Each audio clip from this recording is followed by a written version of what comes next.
Bismillahirrahmanirrahim.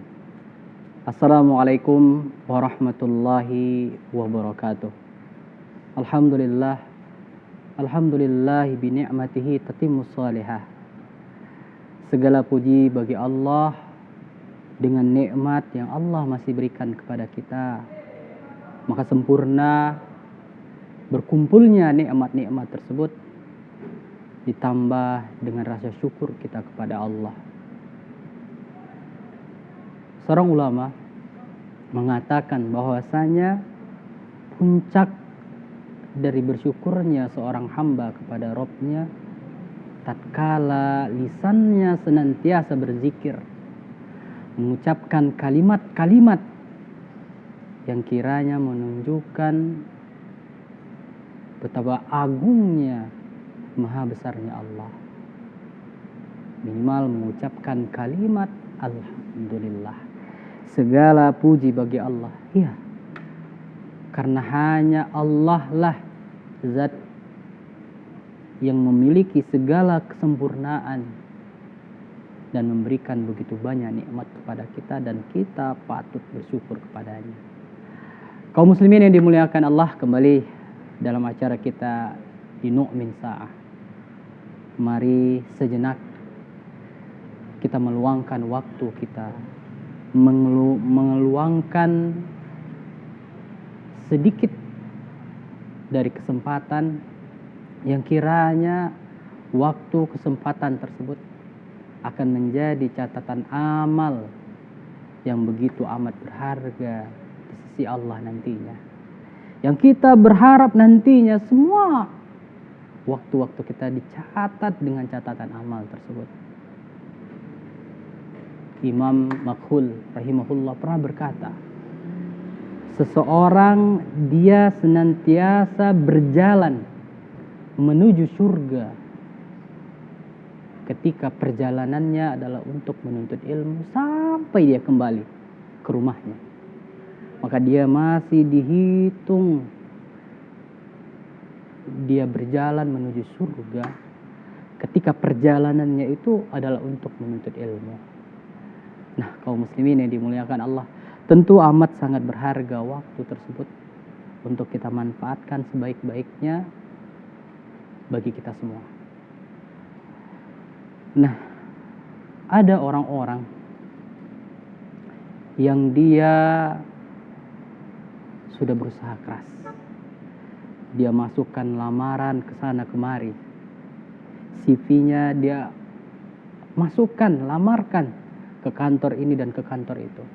Dan kakinya mungkin sudah lelah berjalan, menapaki jalan untuk menjajakan atau untuk memasukkan lamaran kerjanya. Namun dia belum juga diterima. Ada orang-orang yang telah berusaha memperbaiki hubungannya dengan manusia. Dia mencoba selalu membantu orang lain. Dia mencoba selalu berwajah manis. Dia mencoba dengan segala cara untuk mengambil hati manusia. Namun tetap dia tidak dipandang, tetap dia dicampakkan, tetap dia dihinakan. Ada orang-orang, mungkin itu termasuk Anda, yang sudah berusaha keras, mengeluarkan modal yang tidak sedikit, berkorban dengan pengorbanannya, membanting tulangnya dan segala peluhnya. Namun usaha yang dia jalankan tak jarang gagal. Ada apa? Ada apa dengan ini semua? Apa yang salah dengan usaha yang kita lakukan? Kita perlu tahu, kaum muslimin, sahabat keluarga muslim sekalian, ada hal yang harus kita ingat bersama. Perbaiki hubunganmu dengan Allah, maka Allah mudahkan, Allah perbaiki hubunganmu dengan manusia. Ini yang menjadi kunci tema yang akan kita angkat. ketika kita memperbaiki hubungan kita dengan Allah, maka Allah akan perbaiki hubungan kita dengan sesama manusia. Seorang ulama pernah menyampaikan pesannya yang bernama Abu Nuaim rahimahullah dalam kitab Al-Hilyah. Dia menyampaikan dalam riwayat dari Abdullah bin Aun rahimahullah bahwasanya salafus saleh terdahulu, mereka ketika bertemu berpapasan selalu saling menasihati. Dan ketika mereka tidak bertemu dengan sahabatnya ini, dengan temannya ini, teman yang begitu amat dia sayangi karena Allah, maka dia menuliskan wasiat. Dia tuliskan wasiat untuk temannya tersebut. Apa isi wasiat dari sahabat ini atau juga orang-orang saleh ini, salafus saleh terdahulu? Di antaranya ada 3 nasihat indah yang ini akan kita ambil pelajarannya, berhubungan dengan perkara ketika seorang hamba dia memperbaiki hubungannya dengan Allah, maka Allah perbaiki urusannya untuk dunianya, urusannya dengan atasannya, urusannya dengan rekan-rekannya, urusannya dengan keluarga dan orang lain. Siapa yang tidak mau? Orang mana yang tidak ingin segala urusannya dimudahkan? Segala perkaranya yang dia rasa sempit, sulit, dimudahkan dengan cara yang sangat tidak dia sangka. Ya, kembali perbaiki hubunganmu dengan Allah, maka Allah akan perbaiki hubunganmu dengan manusia. Insyaallah kita akan membahas 3 pesan ini, apa saja yang disampaikan atau yang sering sekali dituliskan oleh para salafus saleh terdahulu setelah beberapa jeda berikut ini.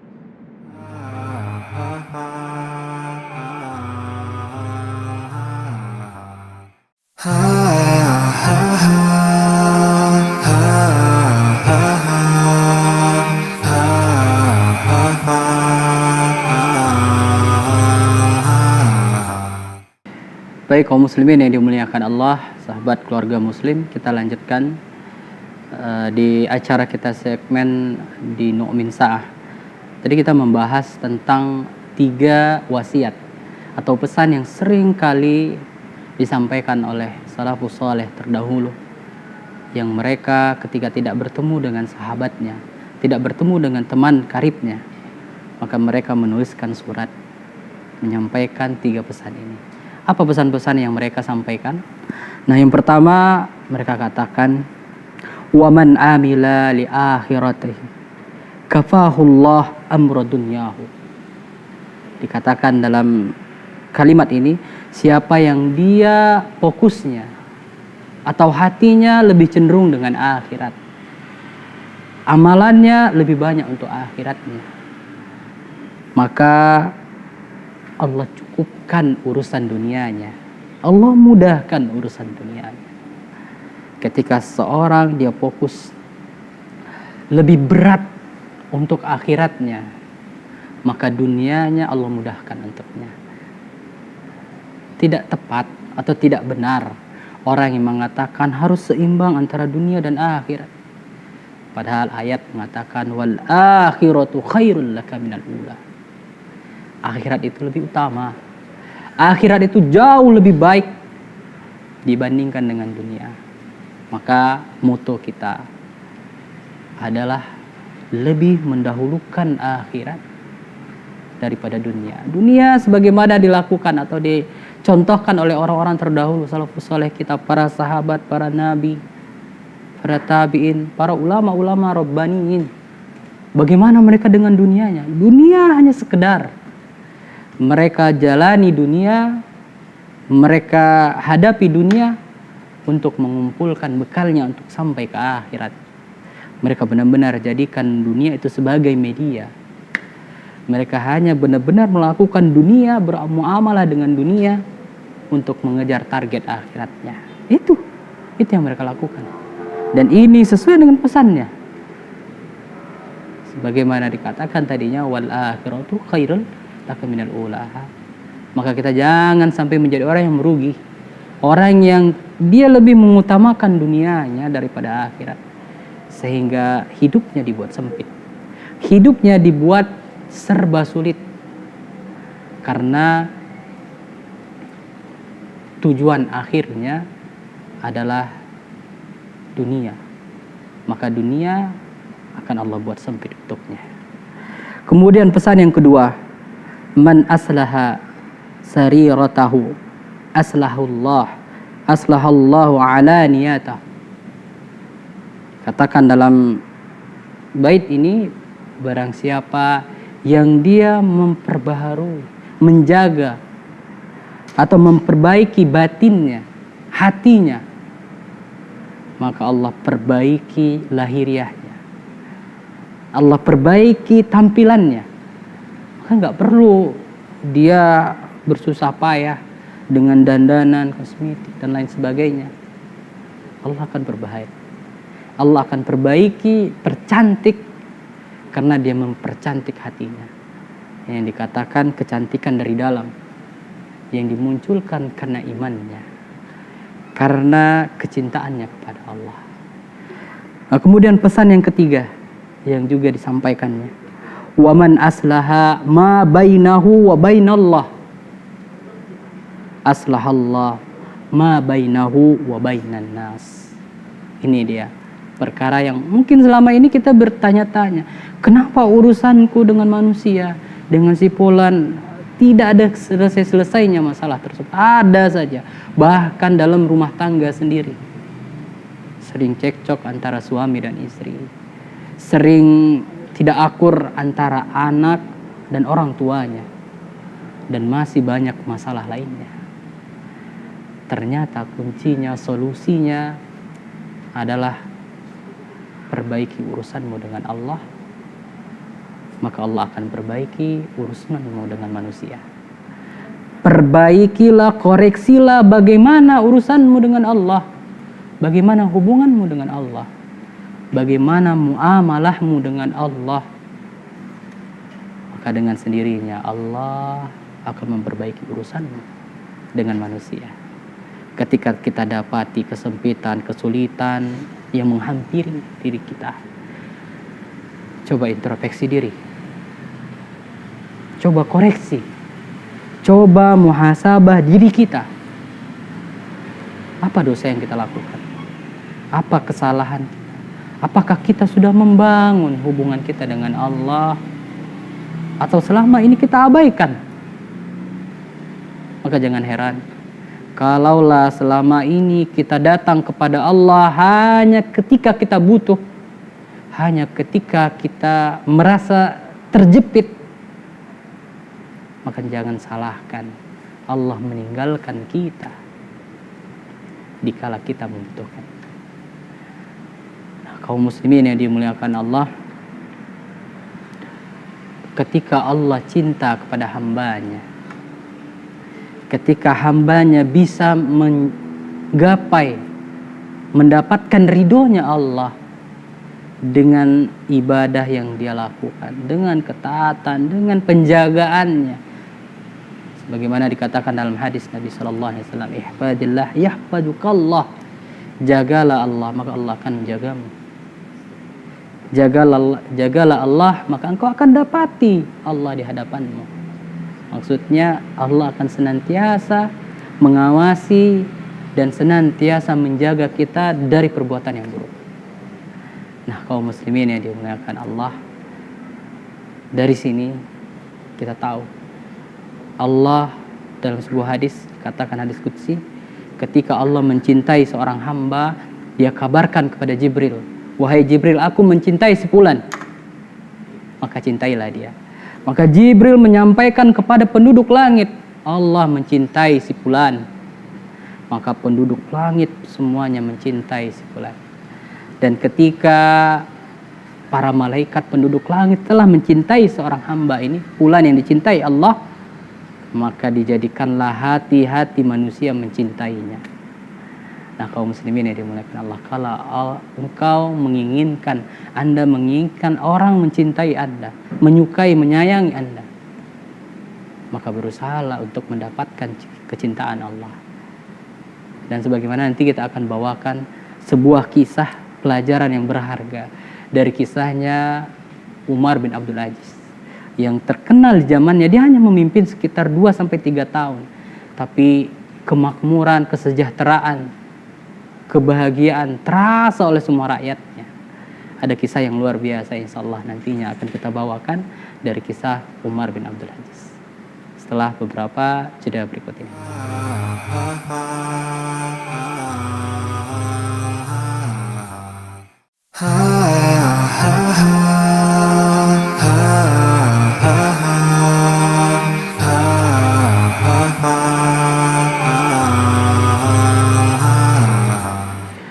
Ya baik, kaum muslimin yang dimuliakan Allah, kita lanjutkan kembali.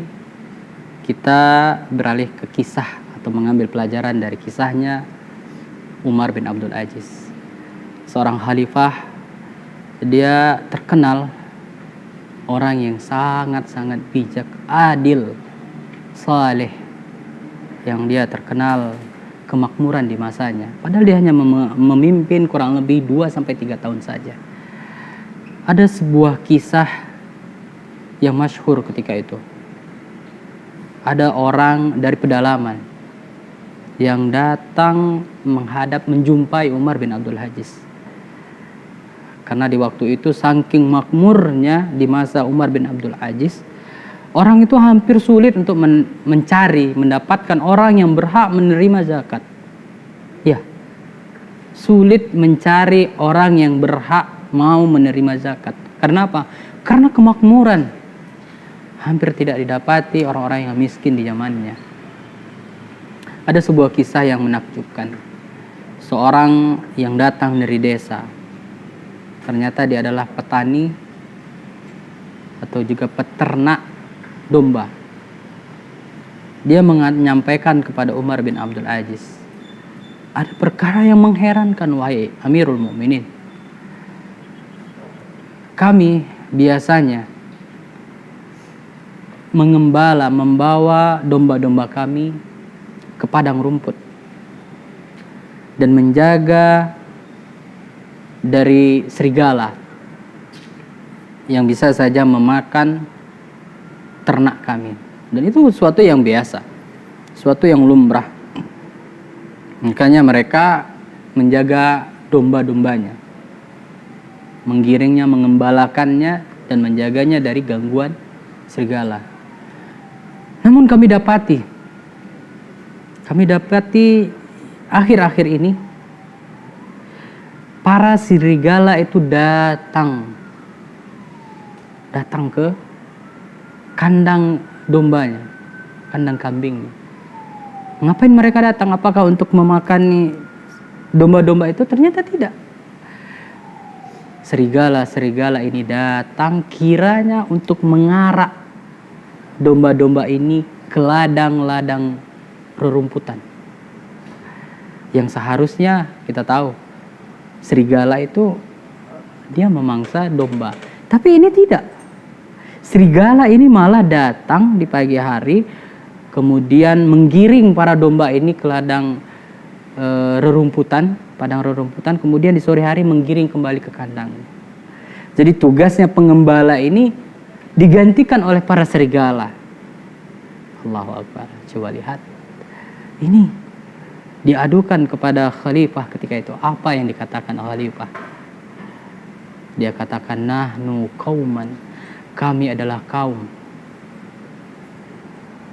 yang menjaga alaqah ma'allah, yang kami menjaga hubungan kami dengan Allah.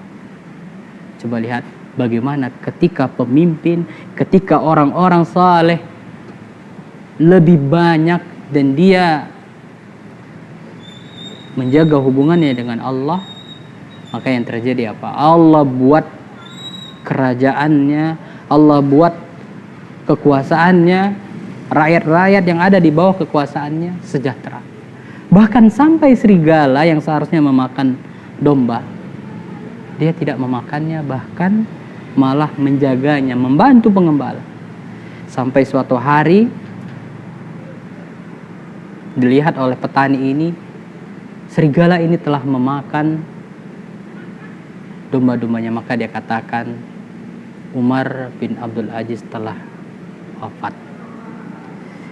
Coba lihat bagaimana pengaruh besar, pengaruh yang sangat luar biasa dari seseorang yang dia menjaga hubungannya dengan Allah. Maka Allah buat segala perkara dunianya menjadi mudah. Segala perkara dunianya Allah gampangkan. Ini yang dikatakan wa may yattaqillaha yaj'al lahu makhraja. Barang siapa yang dia bertakwa kepada Allah, maka Allah jadikan jalan keluar baginya. Allah mudahkan urusannya. Mudahkan urusannya di dunia, lebih-lebih lagi nanti di akhirat.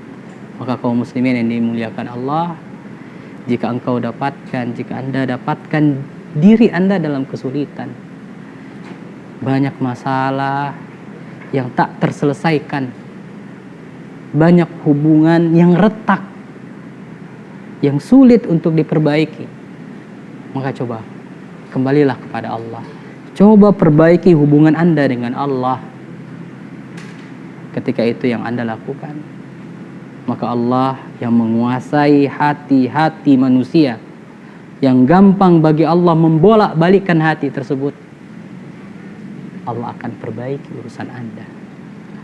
Allah akan buat orang-orang yang tadinya membenci Anda berbalik menjadi menyukai Anda. Ya, kalau yang kita kejar ridhonya manusia, maka tidak akan ada habisnya. Ridho tenas la yudrak. Ridhonya manusia itu nggak bisa kita capai semuanya. Ya, tidak bisa. Namun Allah yang maha menguasai hati-hati manusia, mampu melakukan apa yang tidak mampu kita lakukan. Serahkan kepada Allah, perbaiki hubungan Anda dengan Allah, lakukan segala amal ibadah yang kiranya mendatangkan ridhonya Allah.